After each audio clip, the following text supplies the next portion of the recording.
আমরা টাঙ্গাইলা ভাষায় বলি গুধি, আপনারা অনেকে হয়তো ঝাড় বলেন, মান্দা বলেন। তো যাই হোক, আমাদের এই অঞ্চলে গুদি বলে। তো সর্বশেষ বিলের এই গুদি সেচ দিলাম আজকে।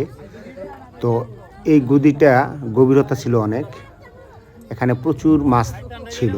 যাই হোক, এখানে গুদির অর্ধেক পরিমাণ মাছ আমরা ধরতে পেরেছি, আর বাকি অর্ধেক আমরা ধরার আগে সন্ধ্যা হয়ে গেছে, যার কারণে আমরা ধরতে পারি নাই। তো পরের দিন ধরার সিদ্ধান্ত নিয়েছি। এখানে প্রায় 3 মণের মতো মাছ, বেশিরভাগ মাছই হচ্ছে শিং মাছ, তারপরে কই মাছ, মাগুর মাছ, শোল মাছ, এই কয়েকটা মাছই ছিল। আর বাকি অন্যান্য যে গুড়াগাড়ি মাছ এগুলা তেমন ছিল না, টাকি মাছ ছিল। তো সব মিলিয়ে এখানে প্রায় 2.5 মণ 3 মণ মাছ হবে। তো গুদি ভর্তি পানা ছিল। এই মানুষগুলো প্রচুর পরিশ্রম করে এই মাছগুলো ধরছে। যাই হোক, এখানে শিঙের কেতা খাওয়া, আমাদের টাঙ্গাইলা ভাষায় বলে কেতা খাওয়া, এমন কোনো ব্যক্তি নাই যে 15টা থেকে 20টা শিঙের কেতা না খাইছে।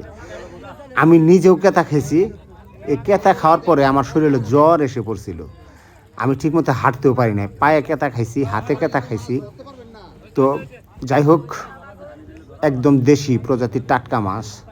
এখানে এই মাছ আসলেই এক পিস মাছ আপনি রান্না করে খাবেন, এর মতো স্বাদ অন্য কোনো মাছে পাবেন না। বিশেষ করে আমাদের বিলের এটা নদীর সাথে সংলগ্ন থাকার কারণে এই মাছটা খুব স্বাদের হয়।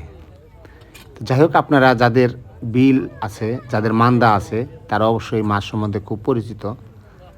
তো সবাইকে ধন্যবাদ জানালাম যে আপনারা সম্পূর্ণ এই ভিডিও দেখার জন্য, এবং যদি পারেন এই ক্ষুদ্র ব্যক্তিটিকে একটু সাবস্ক্রাইব করবেন।